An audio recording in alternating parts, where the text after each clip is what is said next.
Una po sa lahat, sobra ako nagpapasalamat sa inyo sa nanonood po ngayon ng aking video. Ilan araw nga po ako walang upload, kaya samahan niyo po ako muli. Hi! Ako nga po pala si Ronaldine, 23 years old, mom of one, small business owner ng Jamaica Craving Corner. Magtitindahan sari nga po tayo ngayon at magkukwento po tayo sa mga ilan araw ko pong hindi nakapag-upload. Nakakatuwa nga po at ang dami naging views ng aking upload sa YouTube at ang dami din positive comments. Sobra po ako nagpapasalamat sa suporta ninyo sa akin. Sa sabon nga po pala ng Gluta White Soap, dito po kayo sa FB page nila pwede mag-order o kaya sa TikTok. Ang dami po kasi nagme-message sa akin at nagko-comment kung saan po pwede kayo mag-order. Dito lang po sila available. Kaya kung gusto nyo pong mag-order ng Velvet Box Gluta White Soap, meron po sila dyan. Nakakatuwa nga po kasi pag nag-upload po ako sa Facebook, ang dami nag-order ng Gluta White Soap. Gusto ko na nga rin mag-reseller nito, pero sa ngayon, unti-unti muna ang order ko. Ang ganda naman talaga ng sabon kasi nila, kaya may re-recommend ko sa inyo yon. Hindi ko nga rin po expected na ipopromote ko ang product ni Velvet Box. Nung una, na-curious lang ako sa sabon nila. Nag-try ako ng isa at nagustuhan ko yon. Kaya gusto kong i-share ang experience ko sa inyo para matry din ninyo yung sabon ng Velvet Box. Kaya kung sino mga interesadong magbili, ay meron po dyan sa Facebook nila. Nagpapasalamat nga po ako sa mga nakaka-appreciate ng pag-promote ko ng Velvet Box Gluta White Soap. Nakakaganado po talaga mag-promote, lalo na pag ini-encourage ninyo na sumali ako sa Velvet Box. Pwede ko naman po sana i-message si Kuya Rap na maisali ako sa Velvet Box team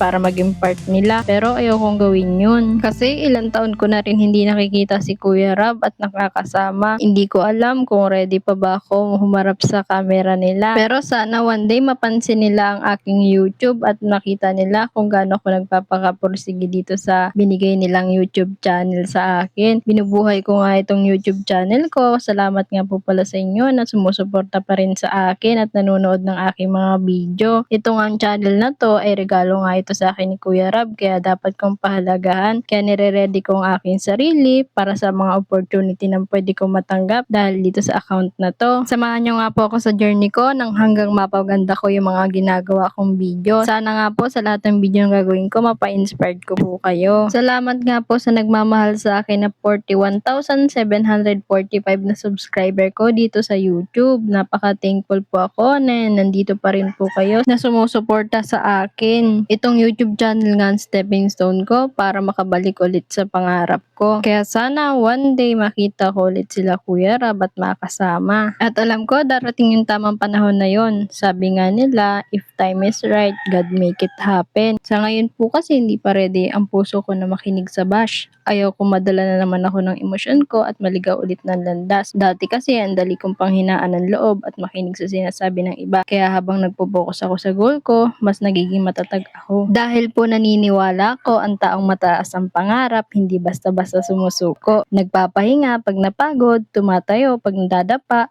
Kaya pinipili ko magpatuloy kahit nakakahiya at nakakatakot. Lahat tayo may patutunguhan pag patuloy tayong nangangarap. Sa ngayon nga po may mga araw na maulan na, pero thankful pa rin ako na may mga bumibili pa rin sa aking tindahan. May ilan mga snack nga akong kasama dito sa tindahan ko. Kaya kahit papano may mga customer ako dito. Kahit maulan na at lalo na yung mga bata, laging bumibili sa akin. Paborito nga nila yung mga fries, yung mga fishball, kikiam, ganun. Meron din akong tinitinda nun. Tapos yung ice cream na nagiging mabenta nga sa akin kasi nga ang daming mga flavor na ginagawa ko na nagugustuhan ng mga bata. Jamaica Craving Corner nga pala ang pinangalan ko sa milk tea shop namin kasi kay Jamaica yun sa baby ko, yun yung pangalan niya. Tapos naging Craving Corner kasi nga dito mga nag-crave yung mga bata. Kaya naging Jamaica Craving Corner ang aking tindahan. Sa ngayon nga ay nagpo-focus ako sa TikTok ko, sa pag-affiliate ko para dagdag extra income na din at lalo na dito sa YouTube ko para kahit papano meron tayong kinikita. Salamat po pala sa panonood ninyo at hanggang dito na lang muna ang ating video. Salamat kung nakarating kayo dito sa dulo. Comment naman kayo ng shoutout para ma-shoutout ko kayo sa susunod natin video. Maraming salamat po sa panonood at pakikinig dito sa aking video. Salamat po sa